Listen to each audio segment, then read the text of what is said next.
Hello and welcome back to Children's Reading Cove. This is part 3 of Julius Caesar.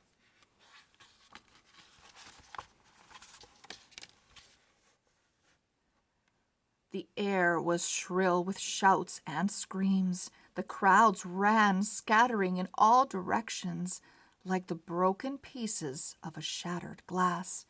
A stream of senators poured out of the Senate House. Some stared at Caesar in silent horror. Others fled in fear for their lives. Only Brutus remained calm. He stooped and pressed his palms into the red pool that was spreading around Caesar's body, then lifted his hand high for all to see. "Peace," he called. "Freedom, liberty."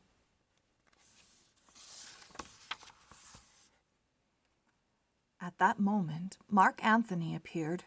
The morning sun shone on his fair curly hair as he walked up to Brutus. Mark Antony pulled open his toga and offered Brutus his bare chest. "If you mean to kill me, Brutus, do it now," he said boldly. "Live and be our friend, Mark Antony," Brutus pleaded. "Join us in the making of a new Rome." Mark Antony closed his toga and hung his head in grief. "All I ask is to be allowed to take Caesar's body to the marketplace and say a few words in his memory," he said. "Of course," said Brutus. Cassius drew Brutus aside. "Have you lost your wits, Brutus?" he hissed. "Mark Antony is one of the greatest public speakers in Rome. If he stirs up the people—" "I'll go with him and speak first," Brutus interrupted.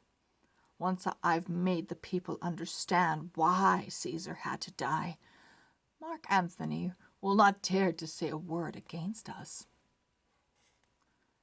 Cassius held his tongue, but once more he wondered if Brutus was doing the right thing. Brutus was a great speaker and was able to make people see common sense, but Mark Antony could move people's hearts with his words. The marketplace was lit by flickering torches that sent black smoke twisting into the evening air. A jostling crowd had assembled, but the people stood aside to make way for Brutus. Mark Antony was close behind him, following two soldiers who carried the stretcher on which Caesar had been laid, covered with a white sheet.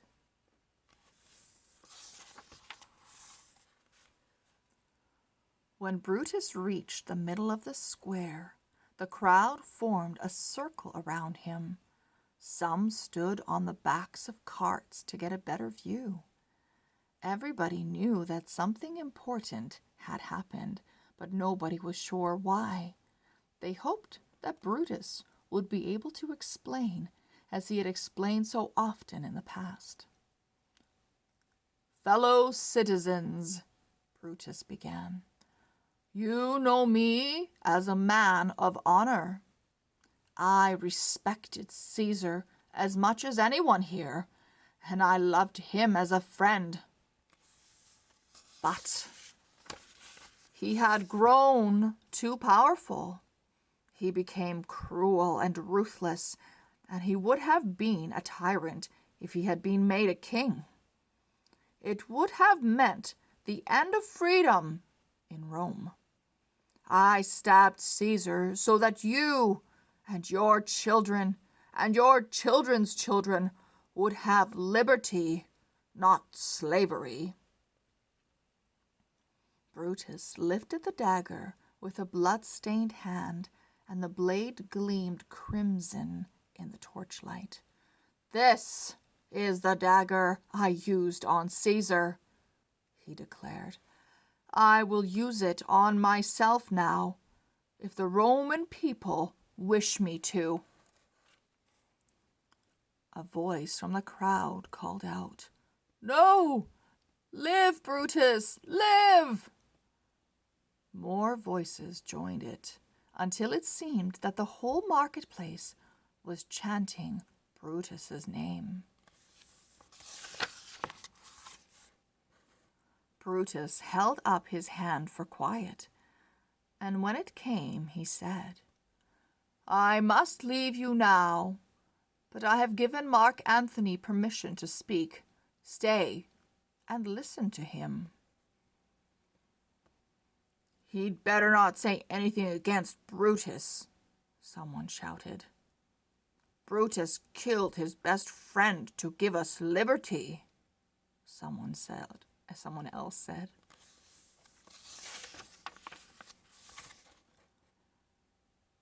Mark Antony waited with his head bowed until Brutus left the marketplace. Then he showed his face and peered at the crowd. "Friends, Romans, countrymen, lend me your ears," he begged. "I haven't come here to try to turn you against Brutus, but to say goodbye to my friend Julius Caesar. Noble Brutus has said that Caesar was cruel and ruthless, and Brutus would not lie to you. He is a man of honor. See here, on Caesar's corpse, the wound that the honorable Brutus made when he stabbed his dearest friend through the heart." Mark Antony pulled back the cloth covering Caesar, and the crowd gasped.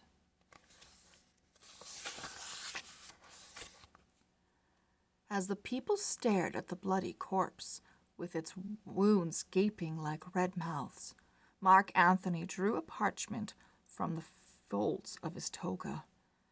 "This is Caesar's will," he announced. "He has left all his palaces and gardens to the people of Rome. His fortune will be shared, and every citizen will be given 5 pieces of silver." "Is this the will of a cruel and ruthless man? Would a tyrant do this?" "No," the crowd replied angrily. "Calm yourselves, my friends," said Mark Antony, "or you might start to think that Caesar was a more honorable man than Brutus." "Brutus is a villain," someone shouted. "Let's drive the men who murdered Caesar out of the city." With a great bellow, the crowd surged off in the direction that Brutus had taken. "Now, great Caesar will be avenged," Mark Antony murmured to himself. That night, a riot spread across Rome. The homes of the conspirators were looted and set on fire. For many days, there was fighting in the streets, and the conflict rapidly boiled over into civil war. Mark Antony and Octavius, Caesar's nephew, took command of the Roman army and gained control of the city. They swore to hunt down all the conspirators and put them to death. Brutus and Cassius escaped from Rome and raised an army of loyal supporters. They drew up their forces on a wide plain near a small town, and there they waited.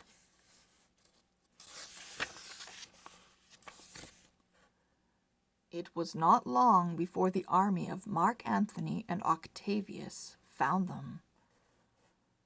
From a hill above their camp, Cassius watched the enemy troops advance into 2 wide columns, marching to the throb of drums and the blaring of brass horns. Sunlight glittered on bronze breastplates and the tips of spears.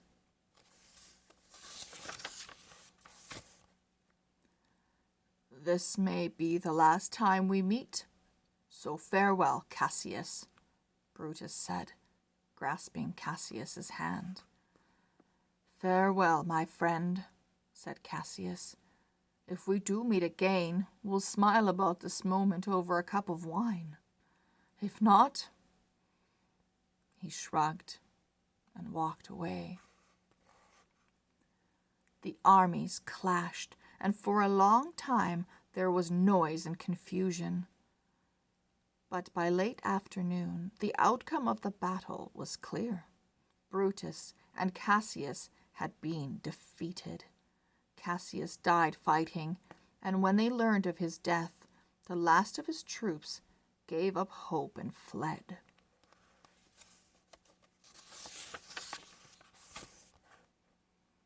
When Brutus saw that all was lost, he summoned his faithful captain, Strato. "If I'm captured, I will be paraded through the streets of Rome in chains," Brutus said. "I cannot bear the thought of such shame. Take my sword and kill me." "My lord, I cannot," Strato protested. "Then hold the sword steady while I run into it," Brutus said calmly. "Help me, Strato. My only hope of honor lies in death." Strato held the sword as straight as he could and waited with his eyes tightly shut. When Brutus's body was brought before Octavius and Mark Antony, Octavius was surprised to see tears in Mark Antony's eyes. "You should rejoice," Octavius said. "Our enemy is dead."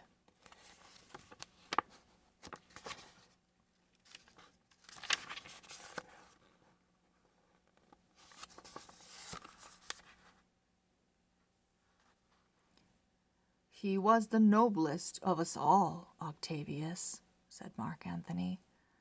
"The others killed Caesar because they were jealous of his power.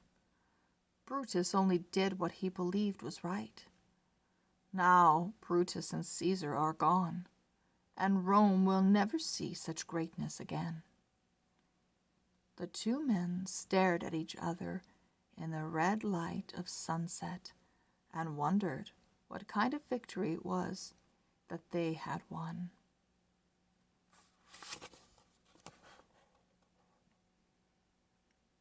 This was the noblest Roman of them all. The end. Thank you so much for reading along with me and listening to Julius Caesar, and we'll see you back here very, very soon. Bye-bye.